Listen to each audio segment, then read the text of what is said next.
probably don't know who I am. Well, first of all, welcome. And we are going to learn how to edit in Adobe Rush. And if we have a little bit time left, I might even tweak and push over things over to Premiere to just show you a few extra things. Because what's great about Rush is that you can push that content over into Premiere if you feel like you want to add more bells and whistles. And so Rush in itself is what it's called. It's Rush. It's for smaller projects. It's things that maybe don't need a lot of detail, fine tuning. You're just kind of doing quick, small projects with. But what's great is because it ties into Premiere, you can push that over to Premiere and then, add more effects and whatever it may be with that, which is pretty cool. Hey, Whitney, thanks for joining us. Cool, more people are jumping in, which is awesome. So let me repost this link again. So if you guys, again, those that are just coming in, wow, more people, everyone wants to come. Listen, early is on time and on time is late. Don't you guys know that? I know. It's all good. So if you're just joining us, I keep reposting this link. And it's good to see you all, by the way. To play along and you want to download these assets to your work, you're going to open up the link and then you're going to see something like this. There's going to be a button underneath that says Save to My Work. You're going to save it to your Adobe Creative Cloud platform. And that's where we're going to be grabbing everything from. Okay. So as you guys are getting that ready again, let me just share with you who I am, because I'm sure none of you have any idea of who I am. So first of all, my name is Marianthi Trupos Mendez. I teach in entertainment business. I have at least 20 years of experience in production. I teach Project Portfolio 6. I actually teach my students how to edit, how to film and create a 30-second commercial, kind of teaching our business students how to be film students in only 4 weeks. It's quite the challenge, but it's fun. It's something different that they don't normally get to do. I'm trying to copy and paste this link so you guys can keep sharing that. Those are the assets for today. I used to work at Disney. That's how I started my career, working in Disney Event Group as working in show production for the video crew team. I did that for about a few years. I was also a Disney wedding videographer, which sounds glamorous, but I promise you it is not. And then I went on to work at ESPN up in Bristol, Connecticut. I worked behind the scenes as ops tech, a lot of the studio shows that we have up there. And I eventually became a technical director, as you see here, kind of pushing the buttons as I go. Part of my job was also tweaking and editing highlights and playing them back during shows. And then after 7 years of being at ESPN, I left and I came here to work at Full Sail because I really wanted to. I found a passion more of teaching and mentoring and all that fun stuff. So, but when I came here, I still wanted to keep my foot in the door. So I continued to freelance at the Golf Channel and Wide World of Sports as a technical director. So pushing all these buttons and whatnot. And while teaching here at Full Sail, I've been here at Full Sail for about 8 years now, a little over 8 years. I created my own production company with my husband. We actually do a lot of live streaming right now for weddings. That's the big thing. We created the company to do slow motion video booths for events. And we now also create video content for small businesses. So if anybody wants to get into live streaming and learn a little bit more about live streaming, let me know. I'm happy to talk to you guys about that, at some point. I hear a lot of bells coming in, so more people are coming in, which is great. If you're just coming in, I'm bogging down this chat box, but I want you guys to have the assets today if you want to follow along, you want to play along with, learning how to edit in Adobe Rush. So that's me in a nutshell. Again, just kind of come from a broadcast, live events, live television background. And so editing has been a part of that. And that's kind of why I want to teach you more about editing. I think business students definitely need to utilize it a little bit more, a little more exposure to it. Because let's be honest, I know you guys get comfortable with being in iMovie, but I promise you putting iMovie on your resume is nothing special. We want to get you guys to put Adobe Rush and Premiere and all those fun things, because a lot of the big companies right now, a lot of big companies are using Premiere, Adobe Premiere, to create their content, mainly because it's also web-based, which is great because you can edit anywhere at any time, from any, computer. Another big one, obviously, is Final Cut. DaVinci is another really good one that a lot of people like to use because it helps with color correcting. If you guys are into editing, those are probably your top 3 programs. And then there's some people that use Avid, which is really cool. But yeah, we kind of want to shift you from getting out of your comfort zone of using iMovie and going more towards the professional route of what other people in the industry are actually using. And you have employers that are specifically asking you, do you know how to use Premiere? And we want you guys to be able to do that too. So if you have any questions as we go, let me know. I'm happy to stop if any of you guys get lost or confused. If you're following along and playing along, I'm just going to post it one more time in case I forget. That is where you're grabbing your assets from. Any questions so far? Is everybody ready to rock and roll here? And again, feel free to unmute yourself rather than write in the chat box if you need me to stop as we go. Cool beans, cool beans. All right, so hopefully you guys have these assets. If not, speak now or forever hold your peace. I'm gonna move this out of the way. Cool. So starting off with Rush here, Premiere Rush, which is awesome. There's obviously the phone app too. I should probably, actually it would be nice if I had my phone with me so you guys could see that. Give me one quick second because I want to show you the app on the phone too.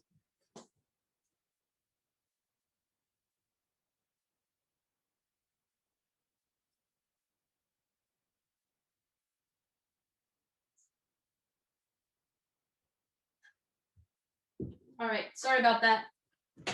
We're good to go. My bad. I should make sure I have my phone with me. Because there's an app that goes with this, which is great. And by the way, if you don't know, if you want to download that too, let me show you. Let me share with that real quick so you have access to that as well.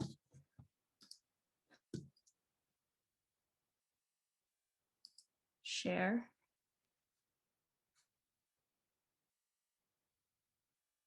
Screen.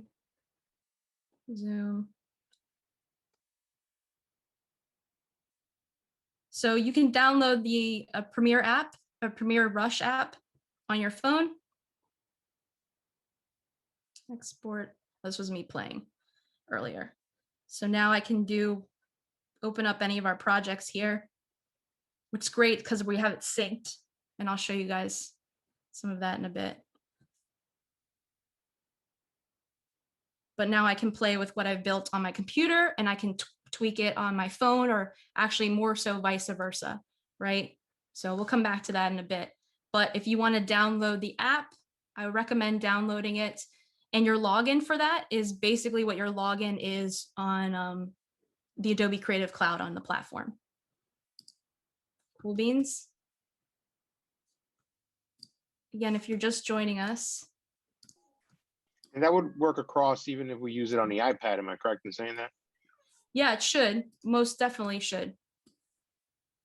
Might actually be better. I have a love-hate relationship on the phone app, to be honest. So, all right, let me share my screen.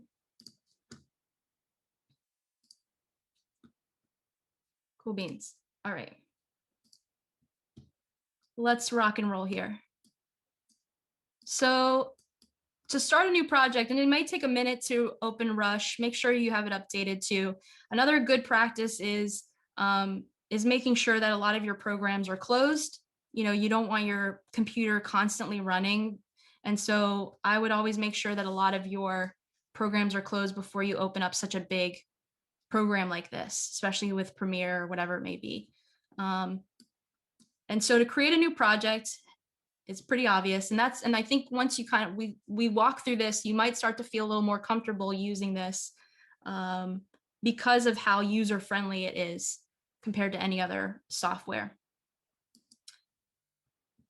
So if you have downloaded your assets, you're going to create new, and please try to get into the habit of giving your project a name, right? What makes a good editor is being organized, knowing your shortcuts, because time is money, but also being professional in naming everything. Keep it untitled and all that stuff. You will get lost and confused of where everything is. So down here, giving it a title. So right now I'll just call it IL Friday Workshop Tutorial, right? And when you save to your work, if you downloaded that link and you save to your work, you'll see here there's a link here that says Creative Cloud Files. When I click on that, I'll be able to find that folder, and this is where all of my content is saved that you've grabbed from me. So make sure you see that. Hopefully you see that. Also, you'll see down here where it says sync with Creative Cloud. If you don't have this synced to the Creative Cloud, then you can't jump back and forth between other devices with the same project. Okay, so that's something else to be mindful of when doing this. So make sure that that's synced if you want to continue to kind of jump around with different devices. All right, first things first, we're going to go ahead and grab our footage. We're not going to grab everything all at once, because what Adobe Rush does, you'll see this as we go, but whatever you pick first, it's going to just spit it down onto the timeline. It's not the same as some of the bigger software programs or the other programs where you can just kind of drag and drop in a section, like in an assets section, and then grab from there and put in your timeline. This automatically spits it onto your timeline when you select things. Now, as you open it up here, you should see some of our assets. I don't know if anybody knows Nate Moxley, nice guy. This is some of his content. He used to teach in film and now works in Spark here at school.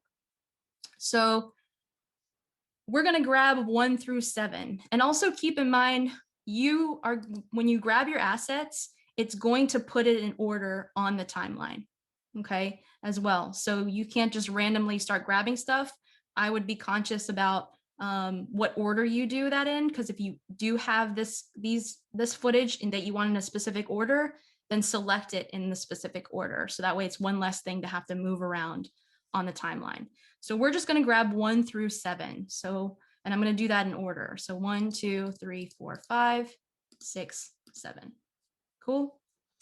And I'm going to hit create. We're going to spit it.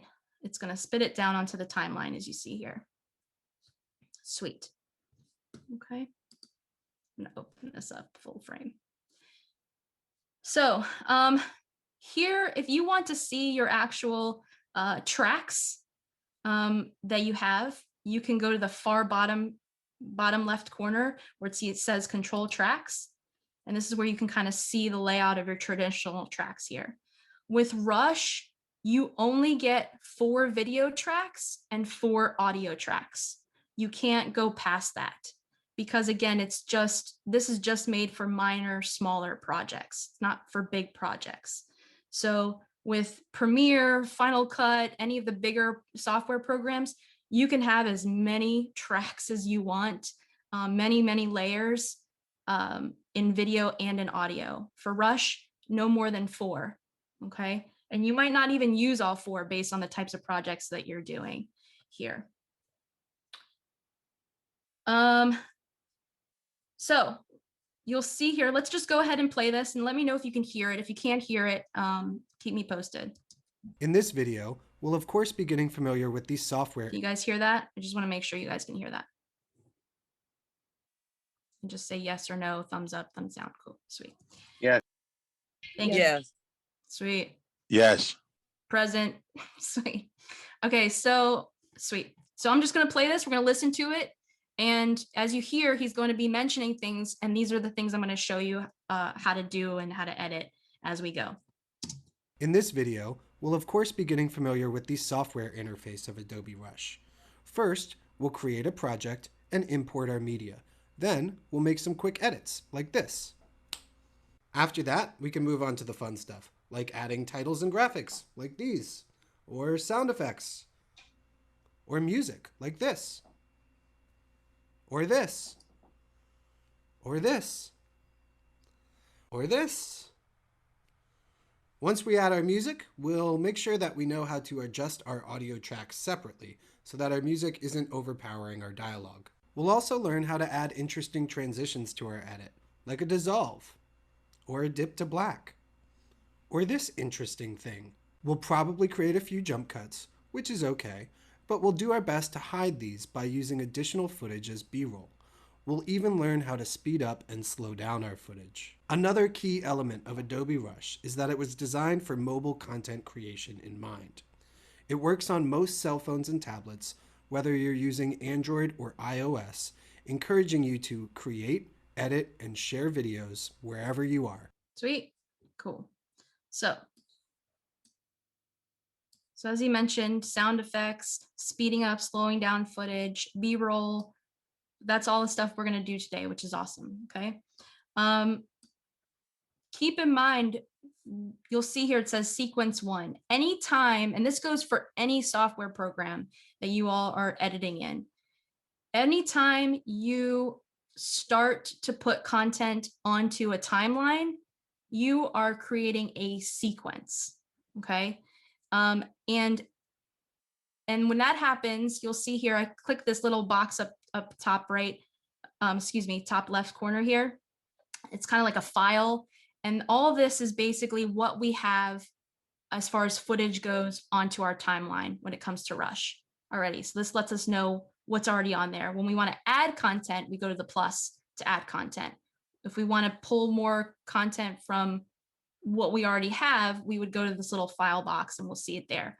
But also, more importantly, what is here is what the sequence that we're starting to create. So you'll see here it's sequence 1. And just as we want to professionally make sure that we're naming our projects, we want to do the same for our sequences as well. So typically you wouldn't just leave it as sequence 1, sequence 2. You want to give it a name so that way you know what it is that this project is. So with that being said, you can click on this little ellipses button here, rename, and I'll probably just rename it Rush 101, right, for now. So basically anything that I do here is what's going to be created within my sequence. So, and you'll see that again if you're editing in Premiere, you'll see a sequence was created. Just want you guys to be aware of that in the future if you're working with any other editing software. Cool, cool. All right. So I like to close things up. I like to have a bigger timeline, be able to see things. I should be able to, I don't think it's going to let me be able to move some of this stuff up and down to create more space. Sometimes I like to keep things closed. All right. So quick shortcut, by the way, playing footage. I can hit the space button to play the footage on my keyboard, right? What I can also do is I can select the L button. We'll of course be familiar with these software. And every time I hit the L, it's going to speed it up, right? So maybe I don't want to listen to it in real time. Maybe I just want to listen to it double, triple, whatever it may be, to hear things a little quicker. Of Adobe Rush. First, we'll create a project and import our media. Then we'll make some quick edits like this. After that, we can go on to the So if you want to kind of go through your timeline a little bit quicker, you would hit the L button to do that. Me just scrolling around like this, we call this scrubbing. So when we're just scrubbing through footage, okay, that's important to know too. If you want to, when you're going through footage, some of this dialogue or verbiage is important. Also, you'll see down here, there's a scroll bar, and the scroll bar is what is also used in all other programs, editing software programs. The scroll bar is great for if you want to see your entire timeline. So you'll pull it all the way out to see your entire timeline. Or if I really want to get into fine tuning things, I want to zoom in as close as I can. What's great is, especially for audio tracks, right now I can't really see my audio tracks. How do I do that? I can right click on here. Actually, if I go down here to the bottom left corner, it says expand audio. And now I can really see my audio level tracks, or my audio waves, I should say, which is helpful when editing, because when you where to cut, if somebody takes a breath, right, and you want to take a piece out, which we're going to do first. That's actually what we're going to do, is we're going to take some of the stuff out that maybe we don't think is necessary. And to expand your audio and to zoom in is what's going to make it fine tune it even better. Okay. Command Z is your best friend on here. So anytime you did a whoopsie or you got lost or whatever it may be, Command Z to undo it. You can also come up here to the top right corner and undo anything that maybe you deleted or tweaked or whatever it may be. Copy. Okay. All right. So let's go ahead. And what we're going to do is take out. So Nate says like this and snaps. So we're actually going to take that out. We don't need that. We don't think it's necessary maybe for this footage. So let's find out. I think he does it here in this first clip. Then we'll make some quick edits like this. After We're going to take that out. We don't need it. Okay. and import our media. Then we'll make some quick edits like this. So we just want to say, make some quick edits, right? So I'm just going to zoom in here, zoom into my footage. And by the way, another shortcut is on your keyboard. If you arrow over left or right, you're going frame by frame, which is also helpful. Up and down takes you to the top and the bottom of each clip when you go up and down. Okay. And then otherwise arrowing left and right is frame by frame. Unfortunately, Rush doesn't let you do more than one frame. In Premiere, I think it's shift arrow. You can do every 5 frames. Okay. Media. Then we'll make some quick edits like this. Like this. We want to take out like this, right? Some quick edits. Some quick edits like this. So here is where we have the little scissors button, or you can press the S on your keyboard to cut. So we're going to make a cut right here because we're going to delete this last piece of footage on shot 1. So S, take this and delete it. And what's great is once you hit delete, it snaps everything together. Cool. So let's listen to this and make sure it sounds clean. Then we'll make some quick edits. After that, we can move on to cool. Then we'll make some quick edits. After that, so that's fine. It works in the sense of not being a jump cut because it cuts to a wider shot of him speaking. We try to avoid jump cuts. You know, it's funny, jump cuts were not a big thing back in the day until YouTube was really a big thing. A lot of people do a lot of jump cuts and it seems to be the norm. But you can get away from doing jump cuts if you shoot your footage at different shot sizes. So either Nate, I'm not sure if he had 2 cameras going at once, or he recorded himself doing this twice, one a medium shot like this, and then one a more wider shot. But this works because we're jumping from 2 different shots. Quick edits. After that, we can move on to the fun stuff, like adding titles and graphics. Cool. So the other thing I'm going to take out is him saying, or this, the last time he says it, because he says it quite a bit, and we really only need it at least, I think, 3 times. So let's hear. Or music, like this. Or this. Or this. Or this. Okay, so we're going to take out that last or this, the beginning of this other clip. Or this. So something to be mindful of when you're editing too is match framing, right? Matching the action as it's cutting into the next thing. And this is where like continuity, this is a whole other conversation we could have about continuity. And I'm sure you guys have seen a lot of continuity issues in movies and shows and whatnot. And so that's something to be mindful when you guys are editing too, is any continuity errors. So in this instance, like I could just easily, you know, Or this. come over here and probably just cut this good chunk out if I wanted to. Like, let's just say, I'm just going to show you an example. So I'm going to hit the S button. I'm going to delete this. And let's see if this matches pretty. Or this. Once we add our music. It's not bad. Once we add our music. It's a little bit, I mean, you can see it's a little bit, it looks a little different. I would say that the best way to do this is when he still has his hands up, because then he does it again here, right? Is to make that cut while he still has his hands up. So it looks like we have kind of flawlessly cut to a different camera while it's still going. Or this. Right? So I'm going to cut here. Hopefully this is making sense to you guys. Let me know if it doesn't. So I'm going to keep it up here. Wait, I'm going to delete this. Sorry. Or And this. I'm going to cut it before he puts his hands down. Cut it.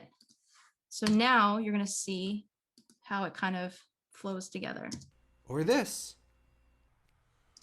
Cool. To me, that matches a lot nicer and cleaner when you make that cut. Or this. Because we're match framing his actions, right? As opposed to just cutting a big chunk out and he's doing this, and now when we cut back to it, he's doing something different, right? So you have to be mindful, you should be mindful of when you're editing is those types of match framing and those continuity errors. You want to avoid those.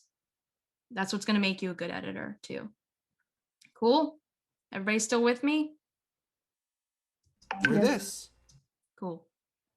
Again, if anything gets confusing, just stop me in my tracks. I'm happy to reiterate anything because I want you guys to know this stuff. All right, let's add some graphics here. Let's add a graphic. We're literally going to touch everything on here. So just so you guys are aware. All right, because I think, let's see, where does he say graphics? After that, we can move on to the fun stuff, like adding titles and graphics, like these. Like these. Now, granted, he probably thought, I mean, if you were shooting, you would probably go in a different direction because we're going to put a graphic right here. So you want to be mindful when you're filming, how are you, where are you pointing to, I'm sure his intention was definitely to do that. Could you specifically go over transitions that will help us avoid jump cuts? That's a great question. So dissolves are not always best it depends on if you're going same from person to person, right? From the same person to the same shot. I mean, to be honest, like the jump cuts, it's the norm now if you're doing person to person. You know what I'm saying? If you're using the same person. I think in this instance, if somebody's actually moving and it's just being mindful of how they're positioned, and when you cut to the next shot, are they still positioned in the same way? And that's why when you film is also making sure that you haven't moved your camera either. You keep it in the same place at the same time always. And I'm looking over here because I have you guys all on my other screen. So I apologize if I'm not looking at you as I'm talking. Hi, sorry, I was the one that asked that question. I just wanted to kind of have a follow-up if that's okay. Sure. So obviously, like having, let's say you have more than one clip on a certain video, and they're in different locations, and you want to, again, transition from like one, like someone saying, or whoever the speaker is saying one thing, and then they're like expanding on a different topic, but you don't want to make it obvious that you're like, it's a different clip, and you want to put a transition in to make it look smooth. without like, again, that jump cut. How, Oh, I'm losing you. oh, I'm sorry. No, it's Did you okay. not You hear what I said, said? so how would you do that? So if you're doing two different clips, if you're Yeah, and doing the same you person, want to make it look like it. Well, you don't want to make it obvious that it's like just a different clip. Like you want to put some kind of professional transition in there that will make it like one smooth video. I don't have much experience with editing, so I sure. guess I'm just trying to find like what are professional transitions that will make a video look well professional. I mean, it depends. So you could do like a flash to white, like a dip to white, you know, if you Mm, want to transition into something, another topic, especially if you want to transition to another topic, you can do like a quick flash to something to the next clip. Or I mean, you could just do a jump cut because that is the norm in YouTube. It just depends on I think it just depends on what you're filming and how you're filming it, to be honest. And if somebody's in a different space, they're not positioned in the same place, and there's a different background and everything, I think I would at least add, you could add something or you don't have to. It just depends. To be honest, it just depends. And it really is at your creative discretion of how you want to do that. okay. And I know that's probably not the answer to, and I would have to visually see it too. I'm a visual learner too. So it's Okay. difficult. I think I would need to see the scenario. But Can the you show reason an why, example of, oh, sorry, how to do that in like this type of project? Like just so one I just shared with you example. a couple of those, right? So like Oh, talking about, in this instance, I try to match frame this, right? Because I just want to keep it moving and keep it smooth. And so it's not so janky because he's changed positions, like continuity errors, stuff like that, right? Um, I don't know if that helps answer your question. Every scenario I think is different. And yes, we will definitely share this video again. You guys should be able to have access to all of these IL Fridays in any of your class as you go. So, thank you for all right, answering my question. no problem. I don't know if I really did. I just don't want to lose too much time because I want to be able to show you everything. But I'm happy to answer any of your questions as we get to the end too, as we go. Cool. So let me just show you graphics here.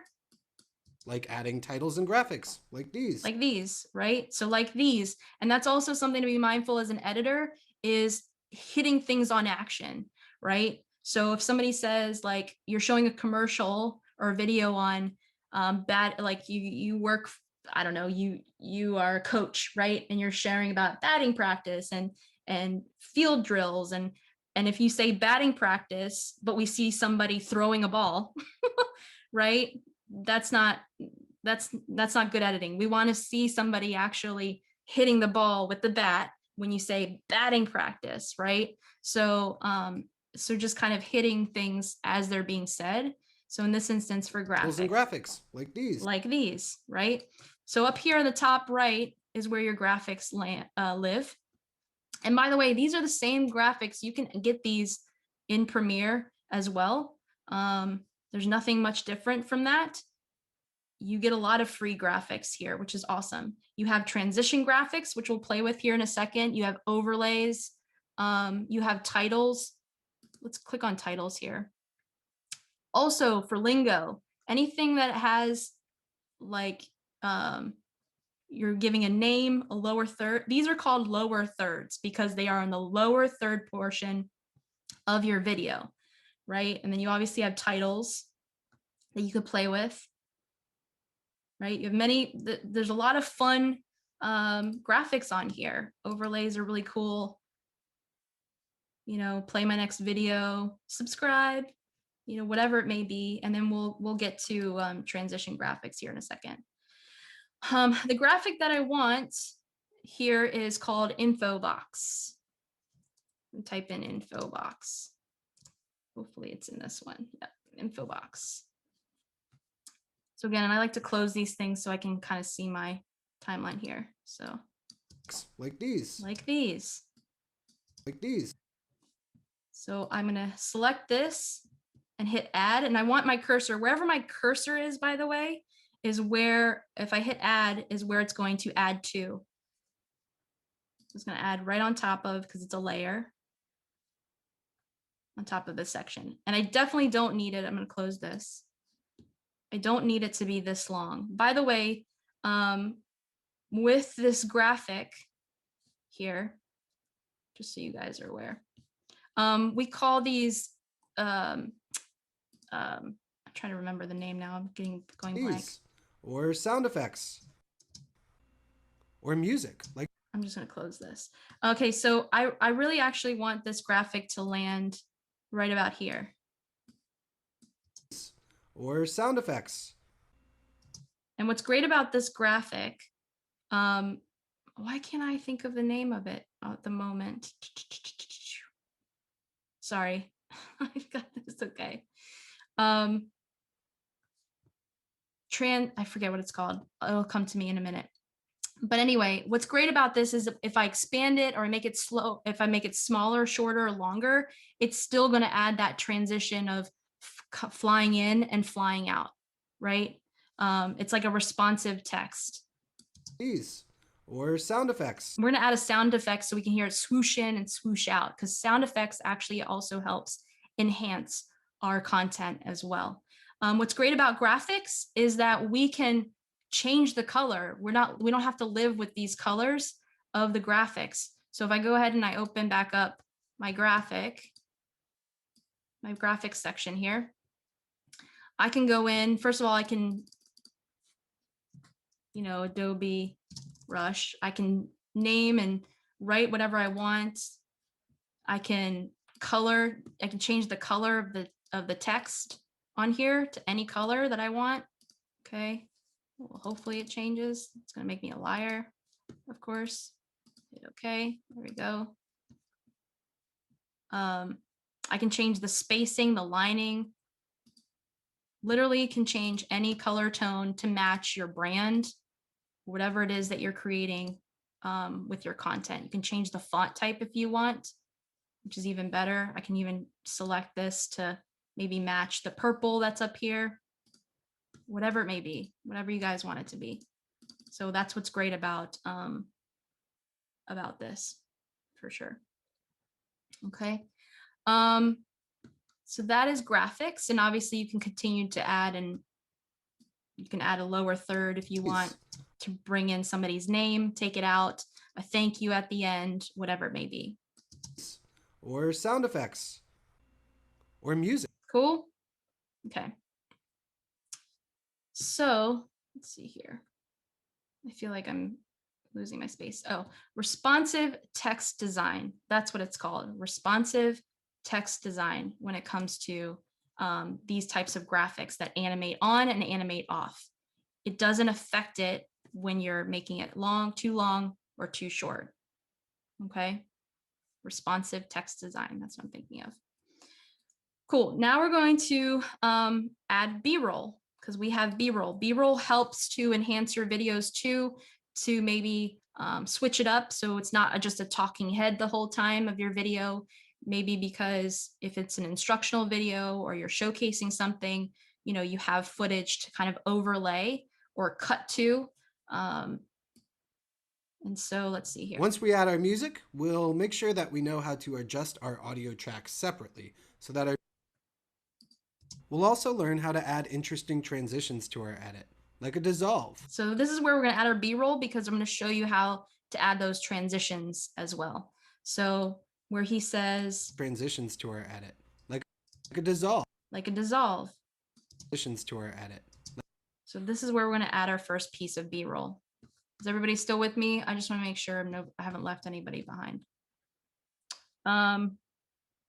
So with adding our footage, because we only added the regular footage, we haven't added the folder with the B-roll yet. So you're going to hit the plus button up in the top left corner. You're going to go to your media. It's going to default to the footage folder. We're going to go back to the Adobe Rush assets, and you're going to see a folder called B-roll. And again, it is important to select it in the order maybe that you want it to lay on. lay down in, because it's just going to go right onto the timeline.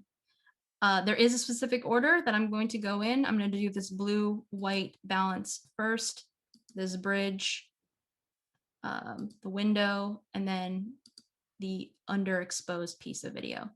So something else to keep in mind when it comes to Rush, it's going to automatically assume this is going on to track 1. Okay, it's B-roll. I want it to overlay, so I want it to be on track 2. So unfortunately, the only way at the moment to do that is know that whatever is highlighted, it's going to go right after that, right? That piece of footage. I don't want that to happen, actually. I want it to, I'm going to pull this out. I'm going to put it at the end. I want it to drag and drop at the end, basically, or drop it at the end. Hit add. So now it just automatically hits it. I've tried to lock this and drag it. So let me see here. Let me see here. I'm going to show you an example. Like if I lock this and let's say I want it to live Or a dip to black. here. I've tried to see if this will kick it to 2. To insert selected media, V1 has to be unlocked. So that's what's unfortunate. Okie dokie. Because I was hoping it would automatically know to just drop it in track 2, but it doesn't like to do that. If you don't want it to mess with anything, just bring your cursor at the end and go ahead and drag in, or just select it and drop it at the very end. Now what we can do is we can make sure we can lasso it all, and we're going to pull it up to track 2. Okay. And we're actually going to move it to where we want it. Interesting transitions to our edit, like a dissolve. Okay. I'm going to close this up because I don't need it. And you can see how terrible, how terrible this footage is as far as color tone. And while we can say, we'll fix it in post, that's the worst thing you could say. Don't ever say, we'll fix it in post. You should always try to do your best when you're filming your content to make sure that it's properly exposed, that the audio levels are well, because sometimes you can't fix it in post. Don't ever assume that you can fix it in post, because you can't always do it, and you won't get your best work done that way. But the whole purpose of this B-roll looking like this is to show you about color correction. So I have them all together. I'm just going to zoom back in just a little bit here so we can see what's going on. Or edit, like a dissolve. Like a dissolve. So I want this to happen a little sooner. I want the dissolve to happen right as he says it. I don't want it to be too much of a delay. To our edit, like a dissolve. Like a dissolve. And actually, I'm not going to add the transitions yet. I'm going to hear what he has to say, make those placements, and then I'll add the transitions. Okay. Like a dissolve, or a dip. Or a dip to black. So that's where we're going to transition again. So I'm going to make this happen here. I'm going to shorten this clip. I'm going to bring the next clip over. Or a dip to black. Or this interesting thing, he says. Or this interesting thing. Bring the next footage over. Interesting thing. We'll probably create a few jump cuts. Jump cuts. And close that. I'm going to bring this over. Jump cuts, which is okay, but we'll do our best to hide these by using additional footage as B-roll. Let's see here. I'm going to shorten this clip too. But we'll do our best to hide these by using additional footage as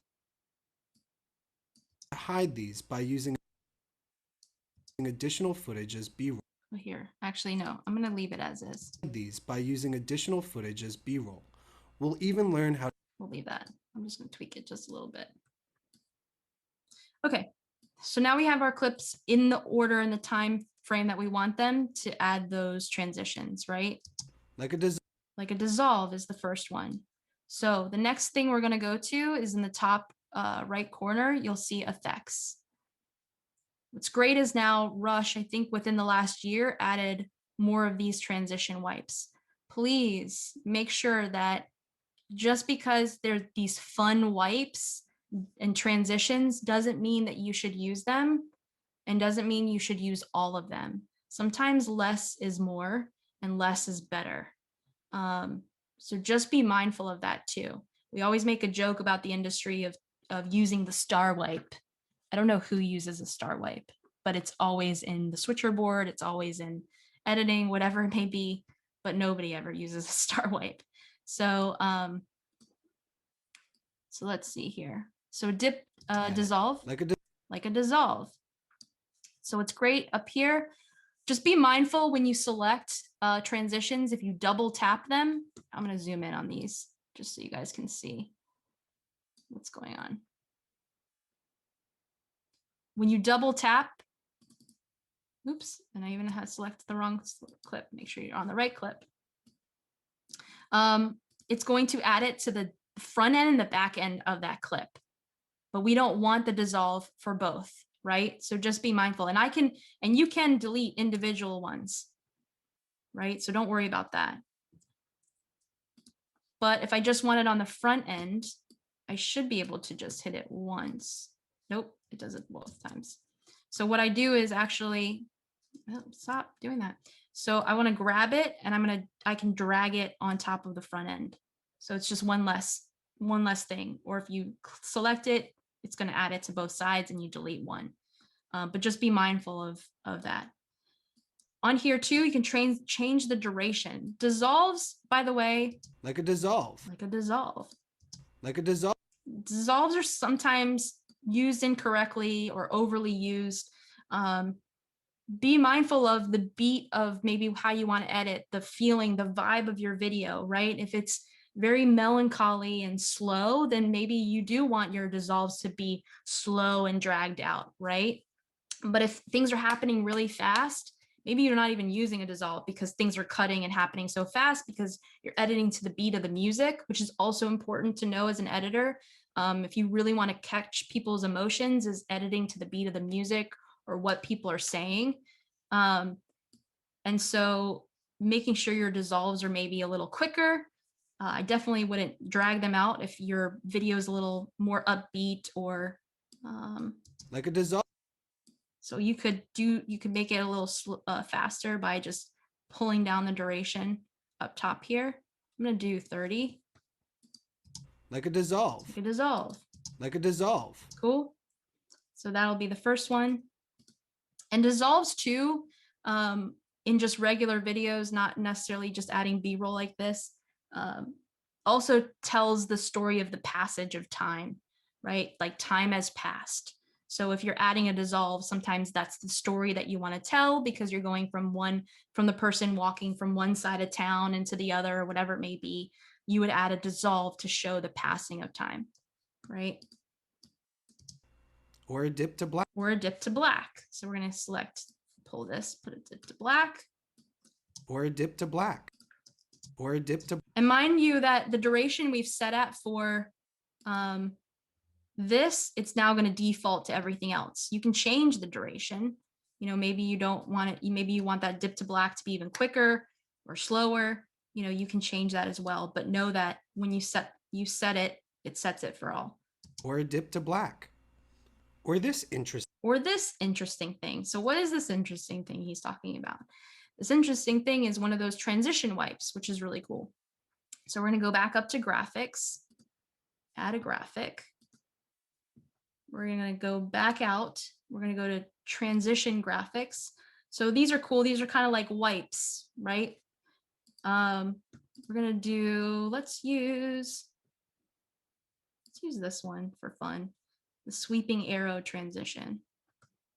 I'm going to close this again so I can see more of what I'm doing. And again, I'm going to add this graphic here. So we can do like a quick transition. And I'm going to show you something here in a second. You probably will catch it. Or this interesting thing. We'll probably. Right? So this is a nice quick transition, fun transition you could use. There's quite a few of them up here. Just be mindful that when you do something like this, right, you're going to see it as I'm going frame by frame. You're going to see that cut happen before this graphic has gone full. Do you see that? We don't want that to happen. We want to use this transition to cover that up. We want it to cover that cut, right? So what do? We just got to move this over, right? We just got to slide it over. Right, cool. So now we're in full frame. Actually, it's still, I can still see it. I mean, listen, it's not much, but it's something. It's still important. Or this interesting thing. Right? Does that make sense to you all? You know, being mindful if you're doing something like this, that you cover it up so we don't see the actual cutting of the two clips. Or this interesting thing. What's also cool about this graphic, and again, like all the graphics, I can go in, I can double click, it'll open everything up. I can change the colors of this too. These colors don't have to live like this. I can change any of these colors up here, which is cool, right? For now, we'll just leave it. Or this interesting thing. All right, close these out. So this is what we have so far. Like a dissolve. Or a dip to black. Or this interesting thing. We'll probably create a few jump cuts. Right, we'll create a few jump cuts. So we did a quick jump cut. So that's fine. We'll leave it as A few is. jump cuts, which is okay, but we'll do our best to hide these by using additional footage as B-roll. Okay. So now let's tweak these. Let's color correct some of these because let's be honest, they look terrible. We want to make them halfway decent, right? So the next button, the third one down, is color, right? And it defaults to these presets. We don't need these presets unless you want to do some fancy stuff. I actually want to edit these and tweak them. So with this one, and you literally just play around a bit to see what you like for, I think it's the temperature. Because it's so blue, we want to bring it all the way over to the right to bring in more yellow. I probably bring up the exposure just a little bit. I mean, not so much the contrast. The vibrance, I'll probably move over a little bit. A little more saturation. You could really just play around to whatever it is that you might think looks halfway decent and normal. So that was that. I think that's okay for now. And then this next one, it's obviously overexposed. So we want to maybe bring it down just a little bit. We can't do it too much. It's harder to overexposed videos and photos are harder to edit than underexposed. Okay. So even just the slightest bit makes it a little difficult. Contrast. Highlights. I'm going to bring down the highlights just a little bit. Temp. I don't really need to mess with temp. Or tint. It doesn't look like tint is. We're going to tweak, bring this back down to 0. Vibrance. I'm going to bring it up. Let's make those yellows pop. And then saturation. You can bring that up a little bit. Cool. It's a little halfway decent. Your next clip, the temperature obviously has more yellow than blue, so I'm going to bring this down. Probably, I'm going to mess with tint, maybe the vibrance. Bring it down just a little bit.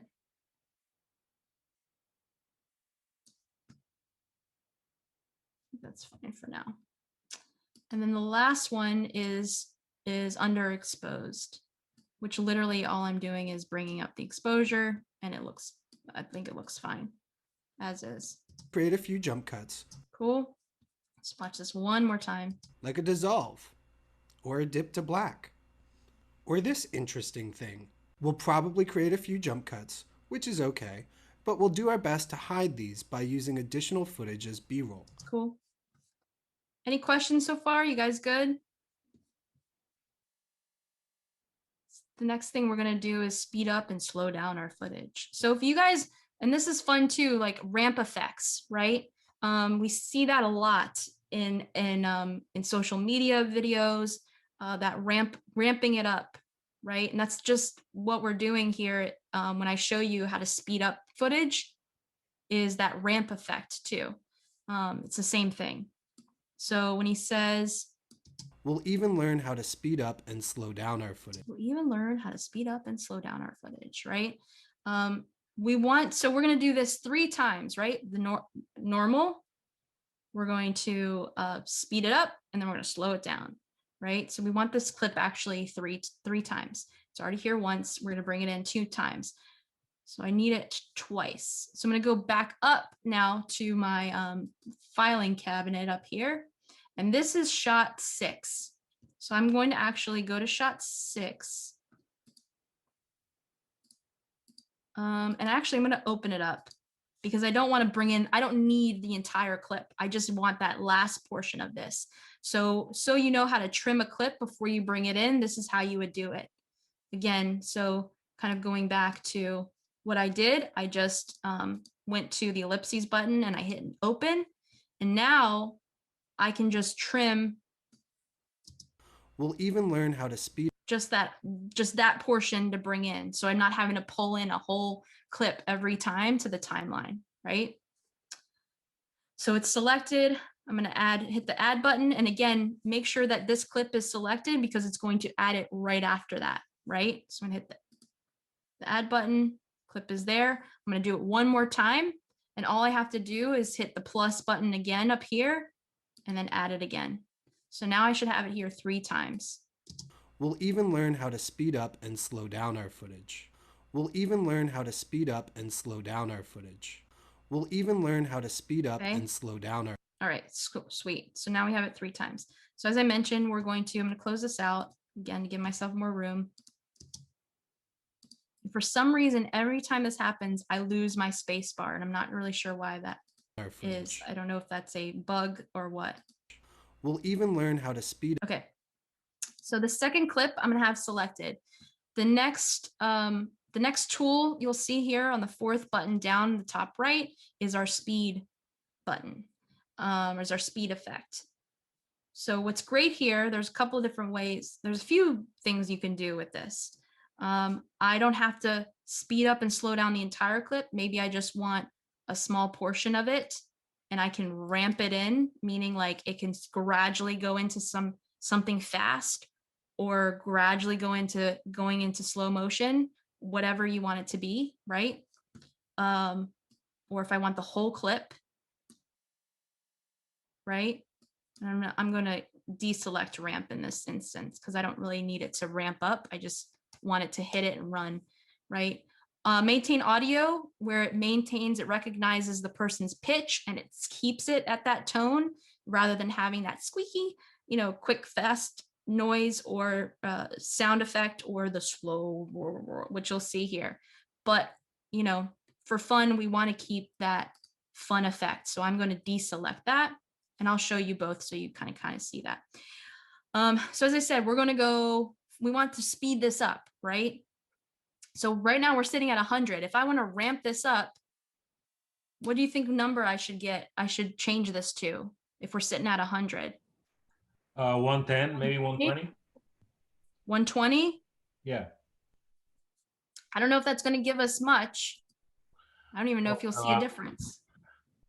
That I will try with little increments. I'm going to try it. We'll try it. So also notice, and something else to keep in mind when you're editing, what you're going to notice is I change the number, the duration, especially when I speed up a clip, it's going to shorten that clip.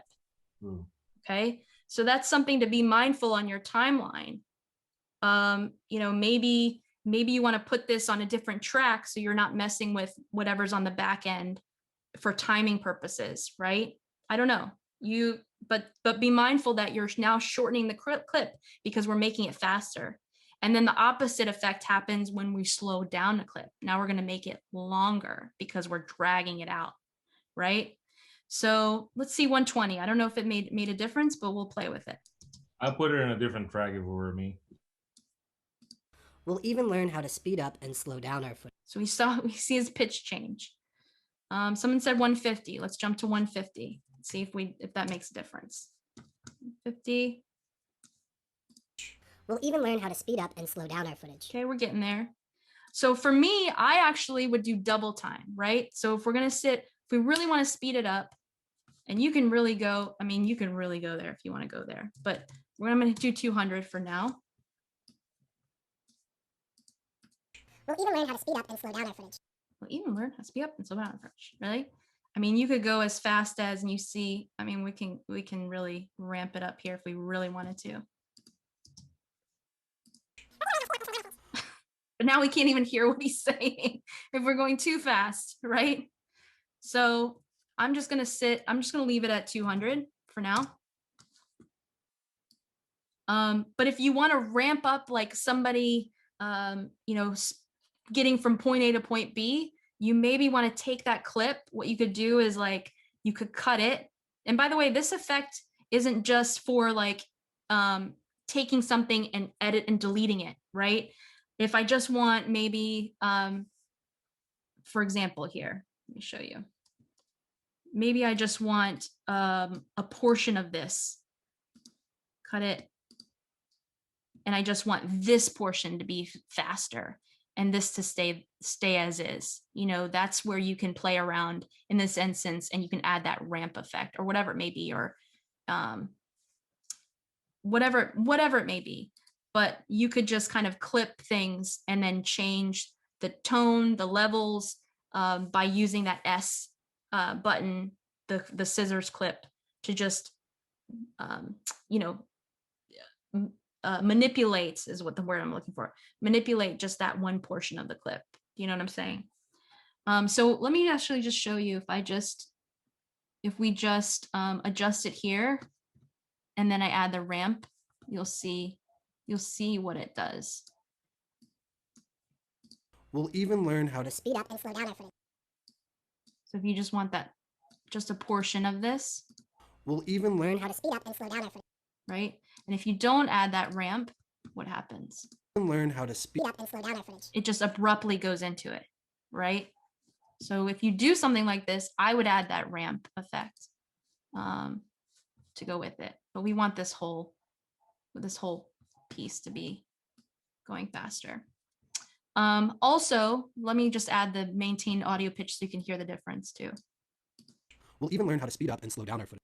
So it just, again, maintains his voice level. But we want that funny sound effect. So we'll just keep it in there. All right, now slow it down. We want to slow down our footage. We're sitting at 100. What do you think I would want to slow it down?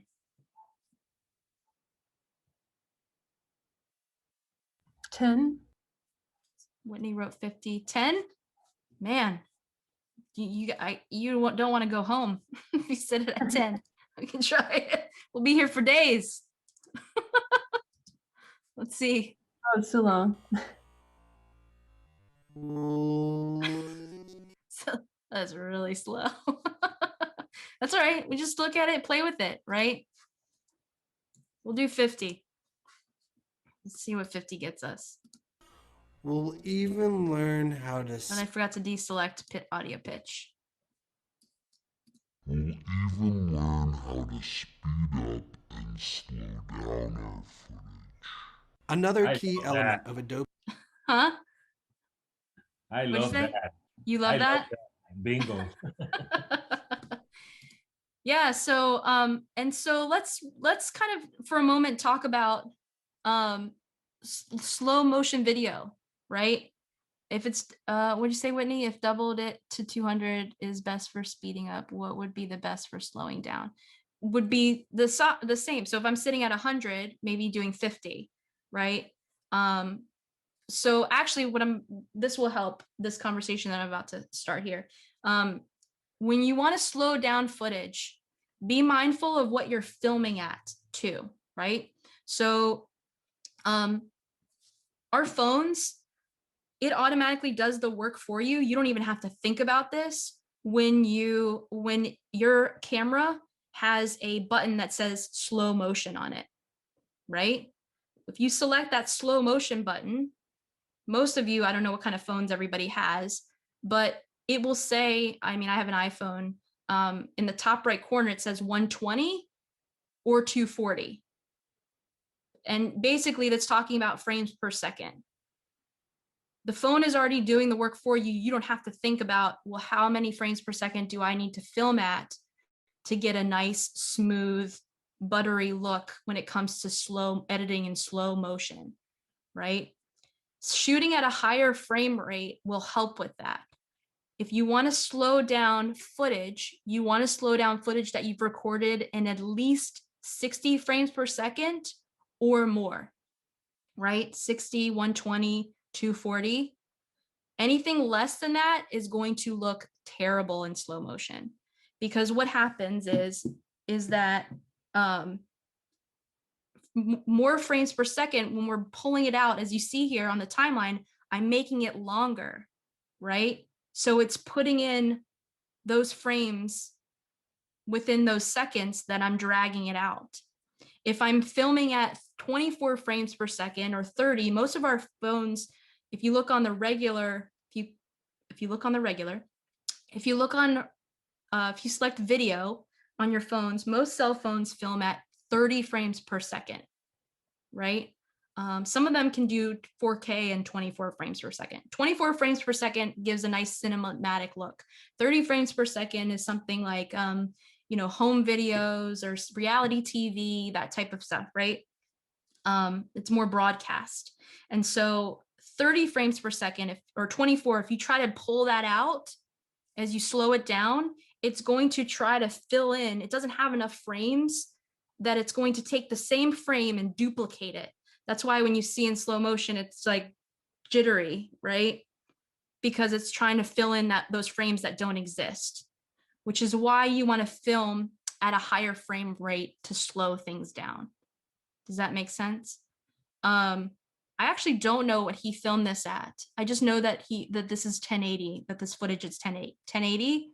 And we'll talk about resolution too, because that's also very important to know based on what you're putting on your timeline. So for that matter, if you want to do slow motion video, make sure you're filming at least 60 frames per second, if not more. Copy? All right. So let's see, what do we have next?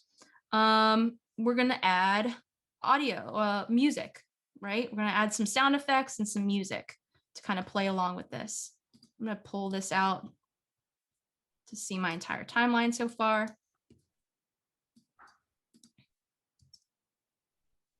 I don't know why I lose my space bar. It drives me nuts. Okay. So we need to add more content here, right? Our sound effects and everything like that. I'm going to do everything at once here. Actually, we'll see as we go. We're going to go back up to the Add Media button on the top left corner. Add Media. We're going to go to Your Media, go back to Adobe Rush Assets, and you're going to see here I have sound effects. Let's do sound effects first, and then we'll add music. So you should have a scream and 3 swooshes, and you can select those in any order because the last 3 are all the same. I'm going to hit add.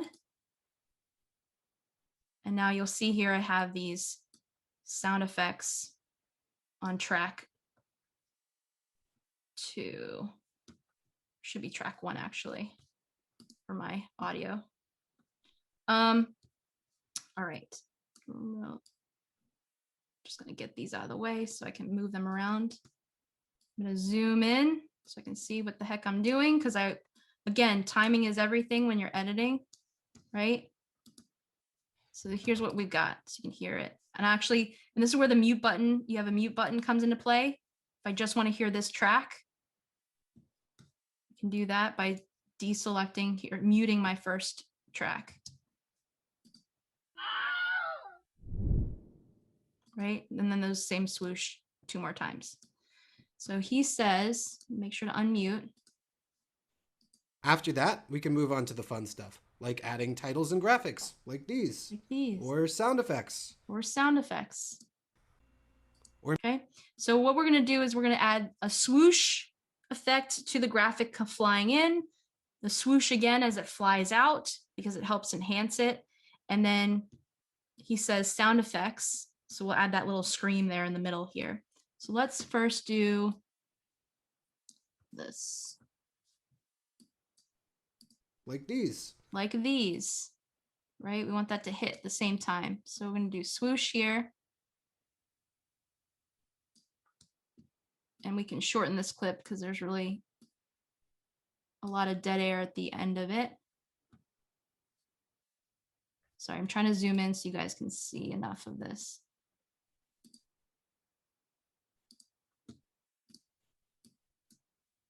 These.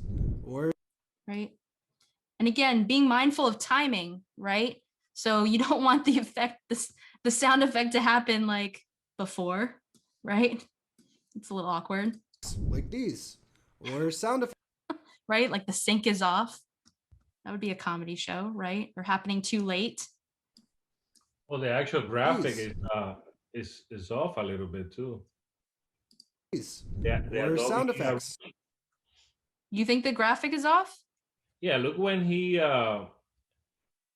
waved his hand. The moment he Like started these. waving, Or sound effects. like that quarter a second, he laid down the hand. That graphic should be coming out. That's Oh, how I would- so you think my timing is off, which is fine. So it's okay. No, I'm It's just okay. pointing out. we can tweak it. I mean, listen, you can do whatever you want.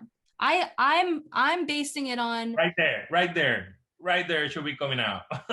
Okay, let's talk about this for a second. Let's talk about this because, like, let's see here. These. You say like these, so you think it should happen on action, and I'm basing it on verbal action, the verbal Yeah, you were cue. kind of talking about that. I kind of like step out and I No, it's missed okay. that. These. I only got like a fraction of what you said, but I understand your point there. Yeah, but no, but that is at your creative discretion too, right? And it I could work. feel It could like work he's a both ways. magician. Yeah, I always like to see it as the magician. Like You know, these. he's waving hands and stuff's just happening. You know, Sure. that's Like how. these. No, it's fine. That's fair. I'll move it over for you. You don't have to, but No, it's okay. It's okay. sorry I'm about just. that. It's all good. Like these. So like these. So we want this swoosh sound effect to happen right as it's coming in, Like these. right? Hey, ain't that pretty? Like these. Or sound effects. Okay. And then or sound, I'm going to trim this just a little bit because it drives me nuts when there's a lot of, we call this tails, right? On pieces of footage when we put on the timeline tails, either you have too much or you don't have enough tails. That's a whole other thing too to talk about. But let's see here. We want the scream to happen. I'm going to put this on the next track below it. You don't have to put everything on the same track. You could layer. I think it's important to know that layering helps to kind of space everything out and to let things breathe. Or sound effects. Or sound effects. That was a little too early. Or sound effects. Or sound effects. Maybe we want it to happen here. Sound effects. Sorry, the timing is everything. And this is what being an editor is being meticulous, right? Of where and how you want to put your stuff. Or sound effects. Let's see here. I'm just trying to be, because I have to think about also another swoosh. I think the timing is a little off. And the more I zoom in, I think the more, and that's important too, the more you zoom into a timeline, the more you can just tweak it as far as not having to worry about it snapping from the end of it. It wants to match to the end of that video, or if it wants to click into wherever your cursor is. When you zoom in, I have more room to really frame by frame move my pieces of content, my assets around. So if you have a problem with, why does this keep snapping, you know, into where it feels like it's forcing me to go, which in Premiere Pro, you can deselect that snap effect, right? It looks like a magnet. You can deselect that so you don't have to worry about it trying to pull you into different directions. But zooming in will also help with that as well, right? So sound effects, I just or want music. it to happen a little bit later. Sound effects, Okay. And then we want that swoosh to happen as we go out. So I'm going to bring that swoosh over, and you're going to hear it probably overlay on here as well, and pull these tails in. effects, or music, Cool. like this, So let's hear the total. like these, or sound effects, or music. Cool. Does that work? Beautiful. Sweet. So now I want to add that last swoosh to my other graphic that we created here, or that we added. Come over. Oops, zoom in, sorry. Oops, going in different directions. Cursor, maybe have it. Add it right about here, maybe. We'll see, it's a little. Or this interesting thing. Or this interesting. Cool. I think that's fine. Or this interesting. How's my time? We're good so far. We're just gonna add music. Or this interesting thing. And we should be good. All right, so again, like sound effects help enhance your video too, to do that.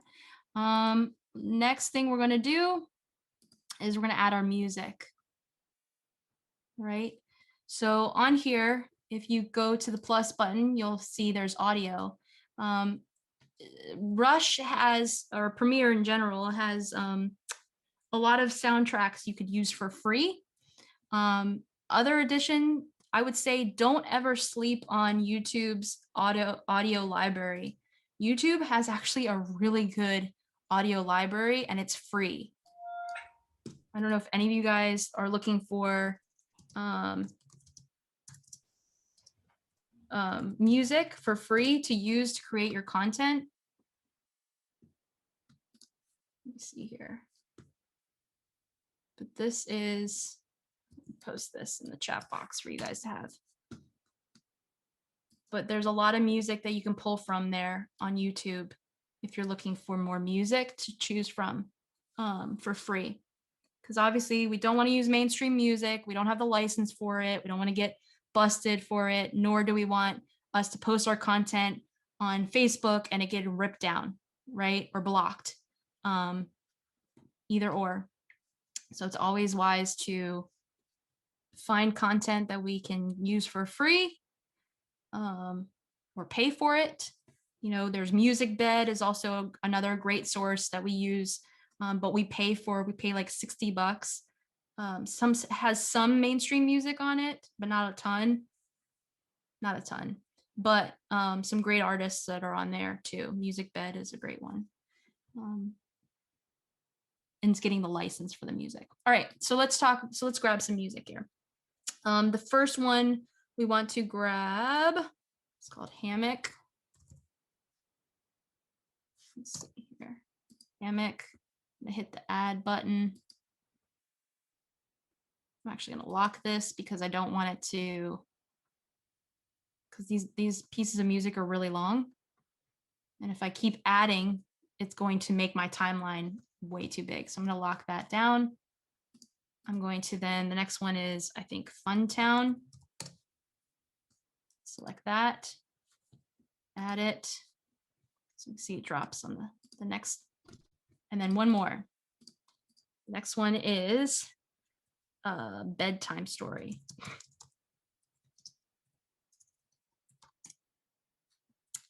Select, oops, hit add. It's been added. I'll deselect so I can manipulate my music. What So was he the name of says, the second one?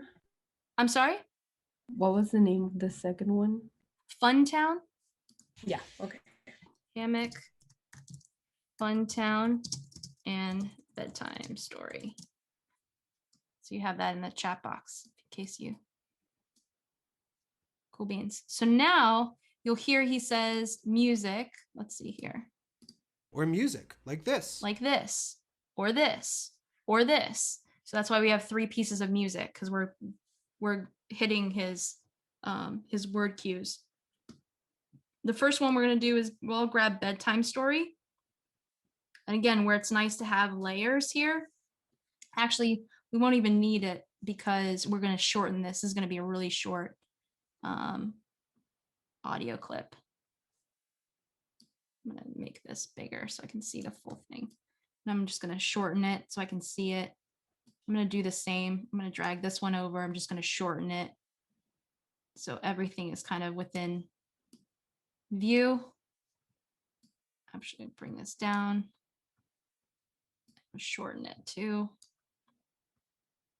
because I don't need the whole thing. Okay. All right. Just want to make sure I don't run out of time here.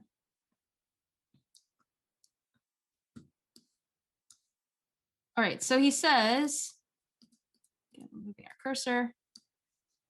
He says music. Actually, I can bring this up to this, the first one. There's enough space. Or music, like this. Like this, right? I'll zoom in so you can see it. And actually, I'm going to pull it. I'm going to tweak it. I'm going to move it over just a little bit. I'll make this even smaller.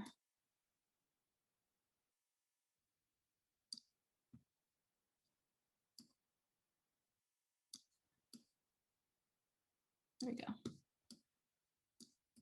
Like this. Like this. I'm going to be really particular. Like this. Like this. And then he'll say, or this. Or this. Or this. Then we'll do Fun Town next, because that will be the or this.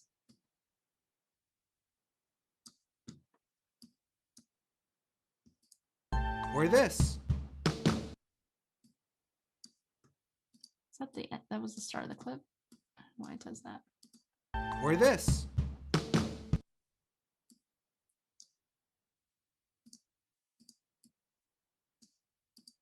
Or this. Or this. That'll be the next one. I'm just going to show you something here. Hammock. We can leave it on the same timeline, because if we keep it dragged out,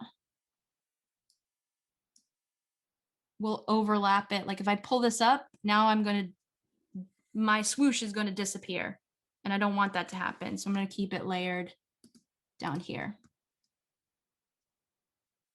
on a different audio timeline. Why do I? I don't have to. I just do. I don't know.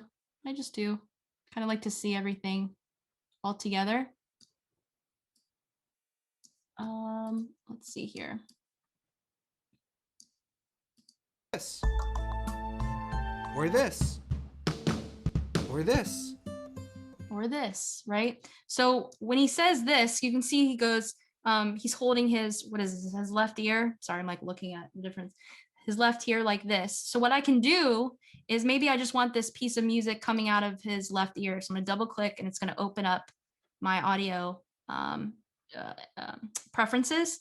And so I can, first of all, I can lower and raise the level of music, right? By just doing the volume level.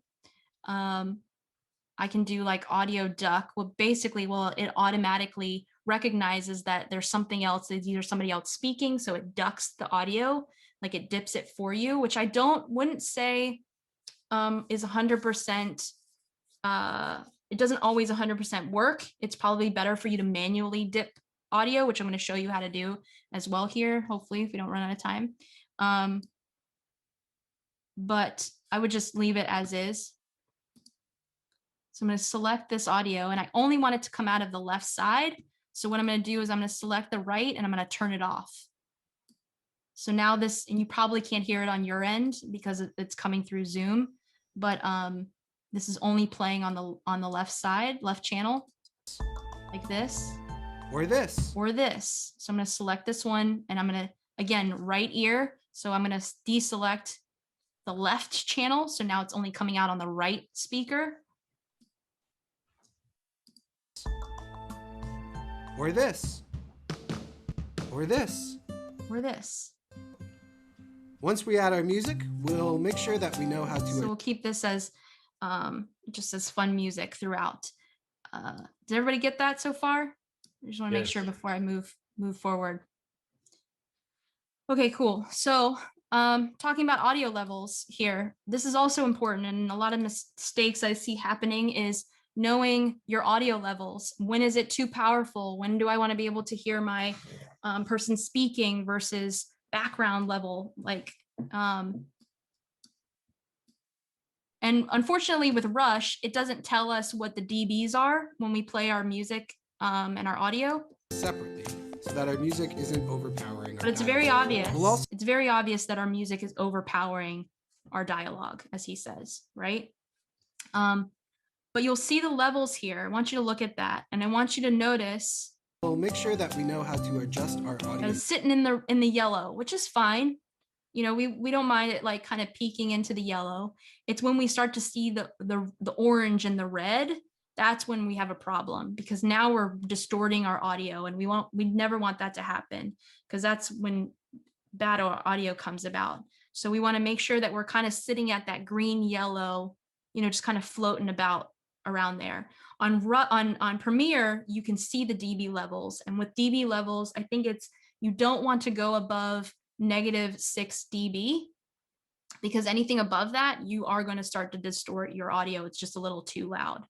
But unfortunately here we can't see our levels per se, but I would always be mindful of making sure that they're not hitting that orange and red, because that's a problem. So how do we tweak our audio levels here? You probably click on the green band, and you will have to zoom it in, and then start dropping it, kind of like Adobe Premiere. Start dropping. So Premiere, what's nice is that you can be really meticulous, because you can set what we call like keyframes. So you can raise and lower, you know, you can set those keyframes however you want, and your audio levels can be all over the place, right? Here we don't have the pleasure of doing that. So there's a few ways around it. We could just automatically, if I lower this entire clip, you'll notice here, based on the wave file, that it's already low to begin with at the beginning. So if I go ahead and I just lower this clip altogether, like significantly. Once we add our music, we'll make sure that we know how to adjust our Even audio. that's still too little, I think a little too loud for dialogue. I'm going to keep going a little lower, right? Audio tracks separately, so that our music isn't overpowering our dialogue. We'll also learn how to Still, for me, I think it's still a little too loud. But that adjust our audio I got a track. question. Yeah. But if I drop the whole volume on that particular soundtrack where it says hammock, and it's dropping the volume in general, I probably will be able to then cut it in pieces, and then I'll be able to drop, you know, the volume on those pieces as needed.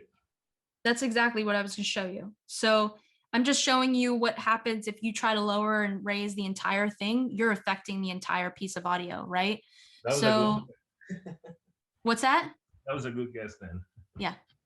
So we'll make sure that we know how to adjust our audio track. I mean, you want your music to be noticeable, but you don't want it to, it's only there for background, right? So you want it to be there, you want it to be noticeable, but you don't want it to overpower. You want people to be able to hear what the person is saying, whether it's a voiceover or if it's somebody talking on camera, right? But why I say this, because again, the beginning piece of this music is so low to begin with, we probably won't even notice it now. Or this. right? Once we add our we barely even notice it's there. So instead of, we can select this reset to default, right? So if I, oops, wrong one. Let me just delete. So I'm going to select this, reset. So now what I want to do, because we see how significant the music raises at this point, I'm going to select the split clip button, right? The S. Now I can lower just this, right? Would I have it at like 30, like something crazy, like 30, right? So now I've lowered this, but would also be mindful is that transition now that's going to happen. If I don't add like a dissolve to it, something to blend the two pieces of audio, it's going to be so abrupt, right? And we don't want that to happen. We don't want to hear that abruptness happening. Once we add our music, we'll make sure that we know. So we don't notice it really. You may notice it. I don't know. I don't have earbuds in.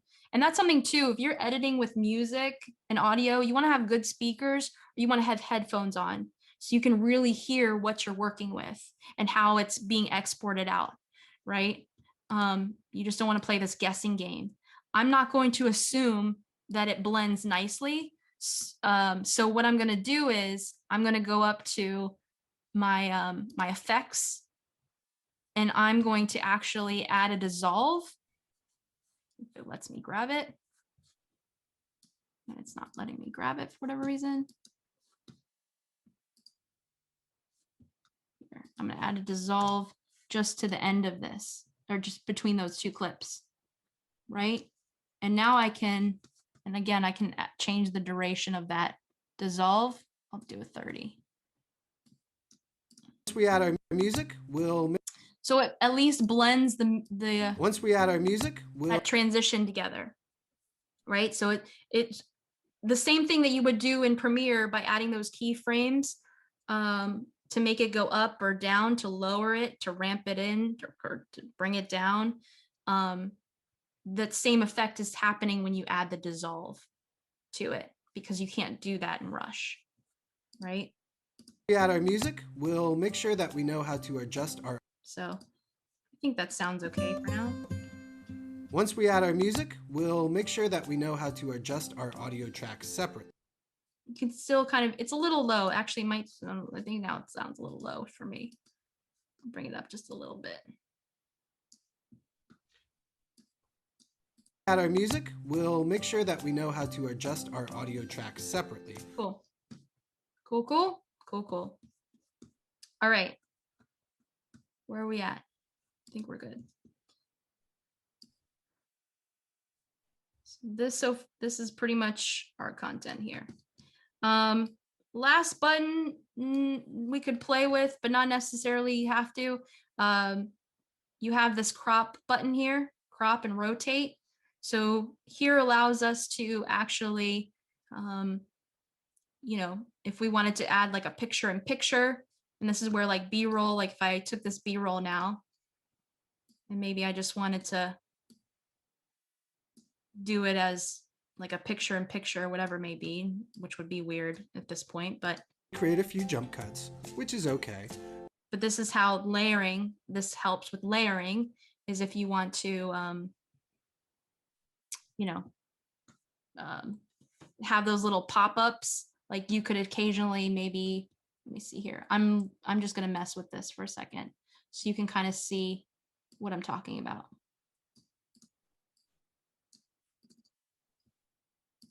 I have no rhyme or reason for any of this, but I just want you to see it happen, right? So like you could do something stupid like this. Jump cuts, which is okay, but we'll do our best to hide. Right, you can bring in images as maybe music is playing, right, to create like layers. If you wanted to do something like marketing or whatever, or a piece of video, like a montage, you could do that with this. So I'm just gonna put this back to normal again, so we have it back to normal. But what I want to share with you, and again, you can crop things this way, and not just by digitally zooming in and out. You could crop it this way as well. You could also feather your images. Maybe you want it to look dreamy for whatever reason. You could rotate an image or a video piece of video. You can make things opaque, right? But the most important thing I want you guys to also understand is when you're shooting with, when you're shooting footage in a specific resolution, right? So this is 1080. If I take a piece of video that's 720 and I put it on here, actually, I don't even know, I might have something that I could drag and drop in here. You're gonna see, and this is another mistake that I see happening sometimes. You're gonna see how it doesn't fit. It doesn't fit the format. It's going to be too small. Let's see what I have here. That's worth. Track. Stairs. We'll try this. It's going to be a long piece of video. I'm just going to drag and drop it in here.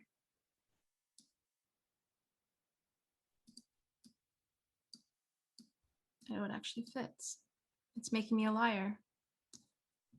This doesn't do it in Premiere. I can show you Premiere. But it will fit the image in, because this is in 720, but now it's digitally zoomed in. Because normally it would come in on Premiere Pro, you'll see a video piece of video. Let's say if my timeline is set for 1080 and I bring in a 720 piece of video, it's gonna sit on the timeline like this. And you're like, well, why doesn't it fit? Well, it's probably because it was shot at a different resolution, right? And then so you're gonna have to digitally zoom in on it. The only problem with that is now I'm losing resolution. I'm losing more resolution when I'm digitally zooming in. I have a question. Yeah. So do we assign frames? You know, you probably assign like not a frame, I mean like a border, to know where are your limits as far as, you know, when you have to put the graphics, because once, you know, the product is edited, there's a boundary, you know, where it's going to show on, you know, the receiving end, right? So maybe you could play, you know, with the concept and you know, maybe base it, if you're using that 720 shot along with your 1080s, maybe you could use that frame to base on the 720 and then frame, you know, whatever you're doing in your 1080, so it is framed, you know, in the same box, if you know what I'm talking about, or not really. I know that in Adobe Premiere we bring these borders, so we know when do we put the, like, the ending, you know, the ending titles and stuff like that. Because if we're not doing it, then it could get, it will end up out of frame. Does it make sense? Sure. So Sure. with that, you know, if you bring those border indications, you know, it's like a rule, you know, and you base it out of your 720 frame, then everything else on your 1080, you could just stream it as needed, so it fits perfectly. With this software, that's, you know, that's probably will be, you know, how I'll play it around. I mean, so you'll see here on the bottom left corner, right corner, I can't, my left, my right, my bottom right corner here, it'll say you can have the choice of changing your aspect ratios too, which was great because then it will change based on the format that you're putting out here. Note that this used to be a problem as far as worrying about bleeding outside of the television or whatever medium you're using, when people were still watching SD, right? It's not as much as a problem now because most people have, you know, televisions that are 16:9, right? And so these editing softwares usually can fit It depends on who you're editing for as well. Yes, you have to be mindful if a broadcast is putting in a lower third ticker, right? And you don't want things to hide behind that ticker. That's probably when I'd be more conscious about what's happening in my box.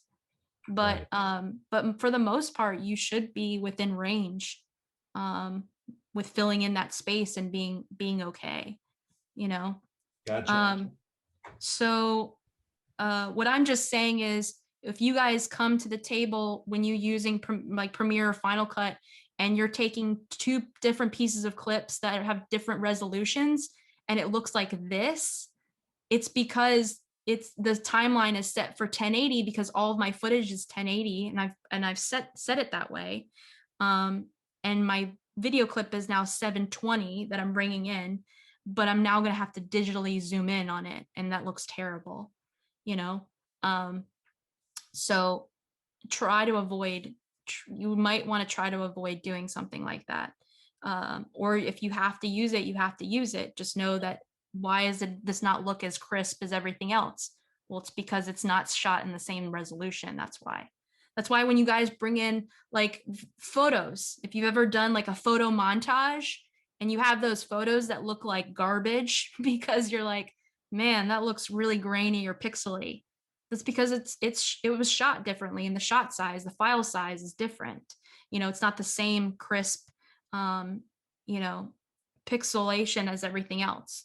And this is also why people shoot in 4K, right?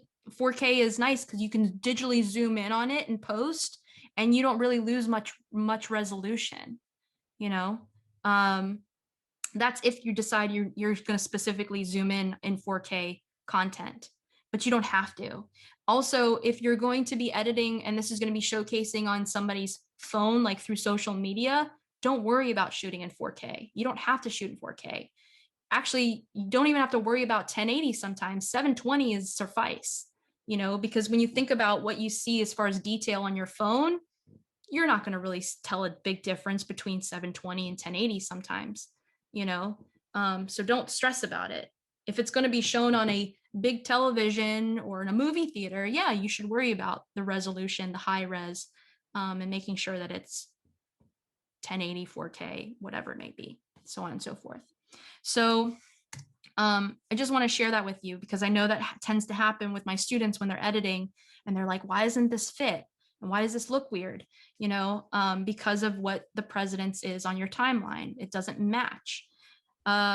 Here, like I said, I can take my content, and let's say I wanted to export it out for, Insta stories or IGTV. So I can automatically do that here.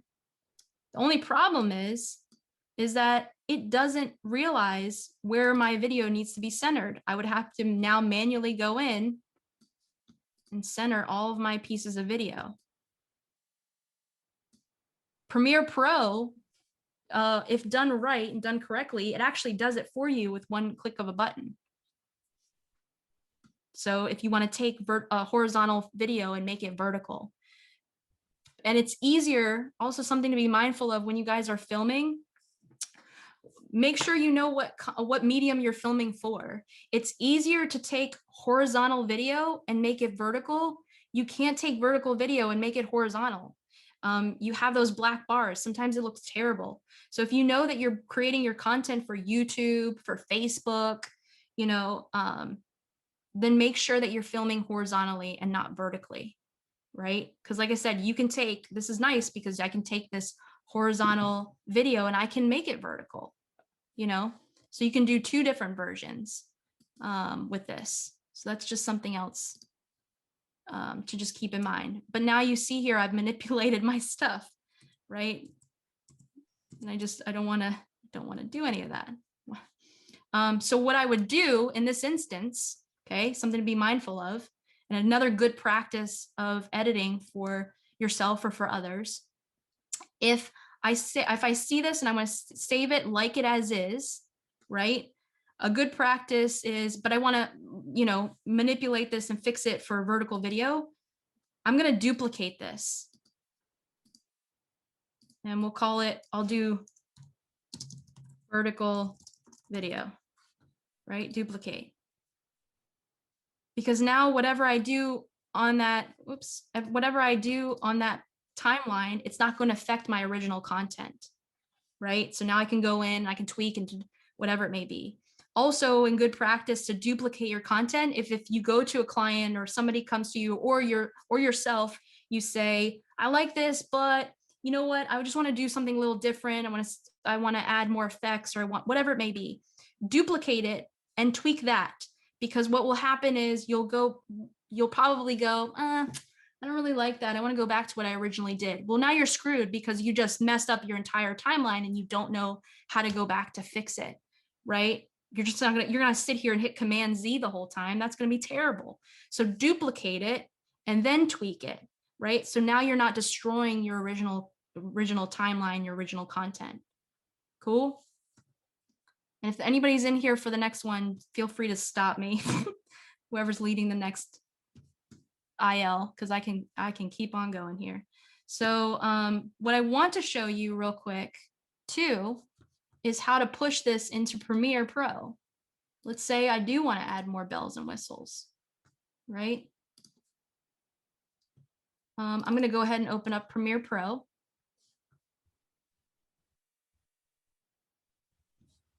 It's going to take a second here.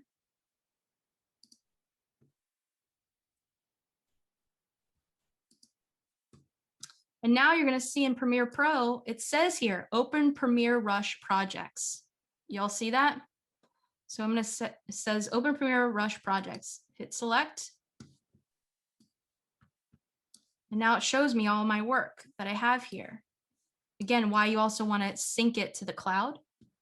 So let's do, we'll go ahead and we'll do this and we'll make it a vertical video.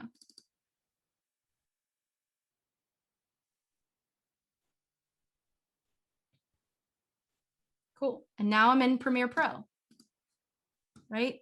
And it shows the same work that I just did and all my content here. So, and you can see the dB levels. This is where I can also check my levels if I wanted to. This interesting thing will probably create a Cool. All right.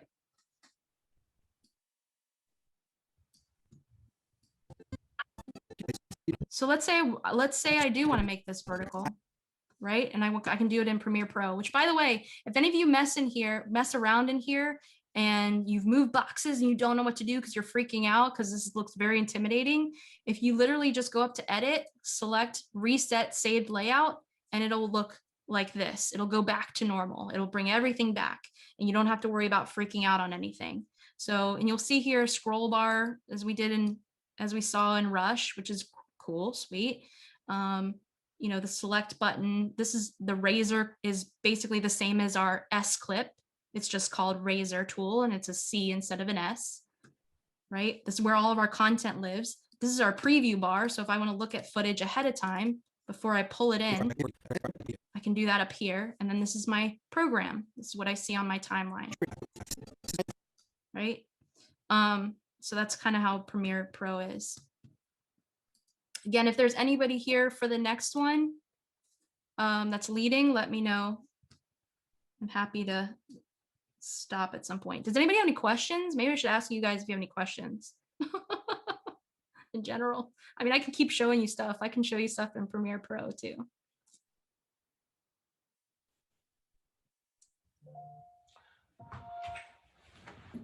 You guys good? I'll keep showing you some stuff if you want. So if you want to, so let me show you real quick how to make this vertical video, right? So you're going to find that, remember we talked about sequence, right? That sequence, which has the same little icon down here. Let's go back to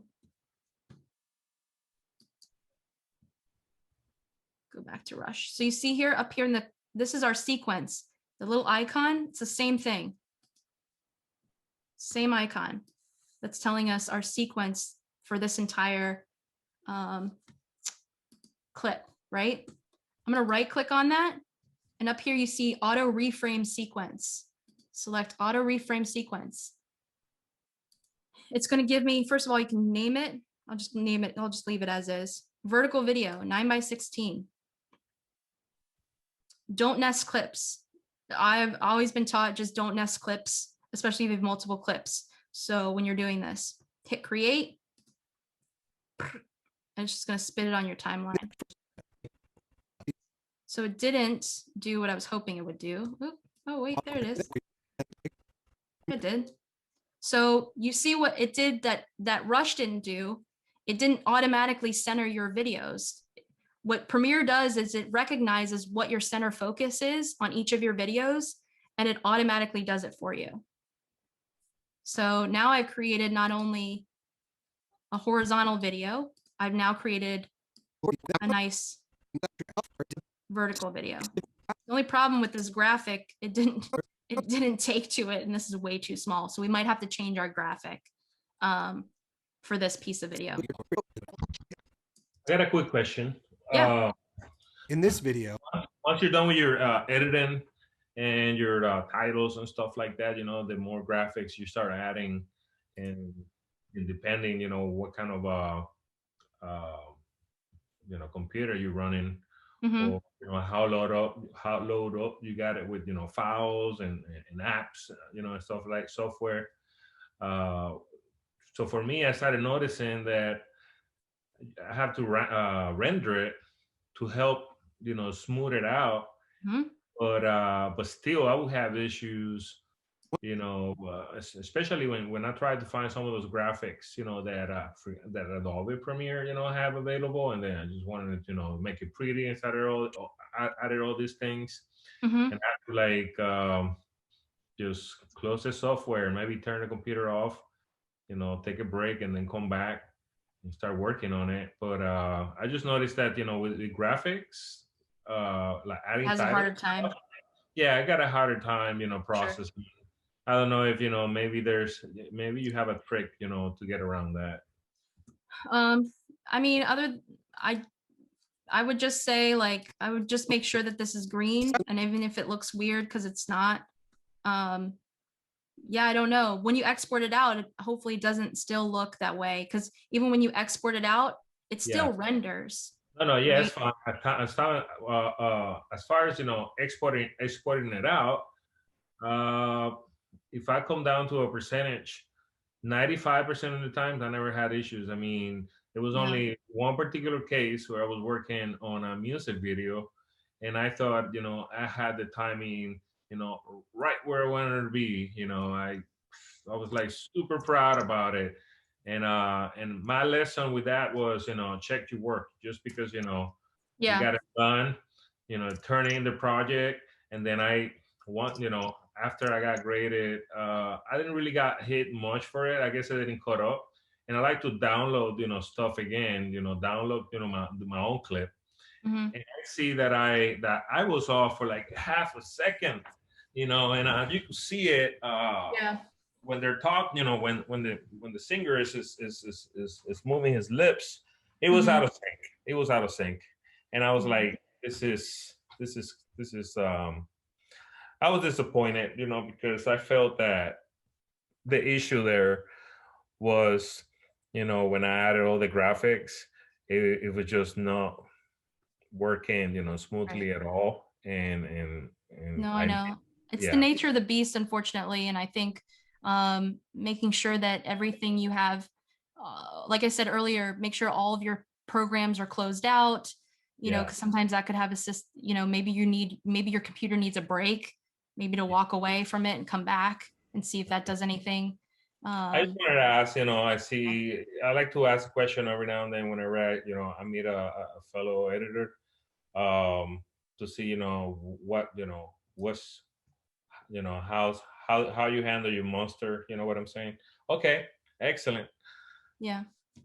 I just want to be mindful because the next one's coming up here. So I just want to, I put my email in the chat box. If anybody else wants to continue this conversation, if you have any issues with editing, you want to talk about any of that stuff, let me know. I'm happy to share that with you. If any of you are in entertainment business, You'll have me in project portfolio 6. I'll be teaching all this to you again during that time, but I look forward to seeing you all. By the way, just want to share really quick, exporting out.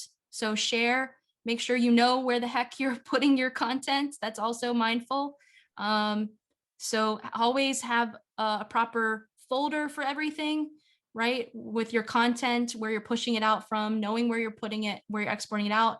You also can automatically upload it to YouTube, Facebook, Instagram, just through Rush alone. And the same for Premiere. You can do the same thing in Premiere. Okay. And so that's how you would export your content once you're done. All right. It's been a pleasure, y'all. Thank you. I Thank you hope very you much. had some good takeaways from this. All right. All right. You'll I'll take see care. y'all later. Absolutely. Take you. care. Thank you.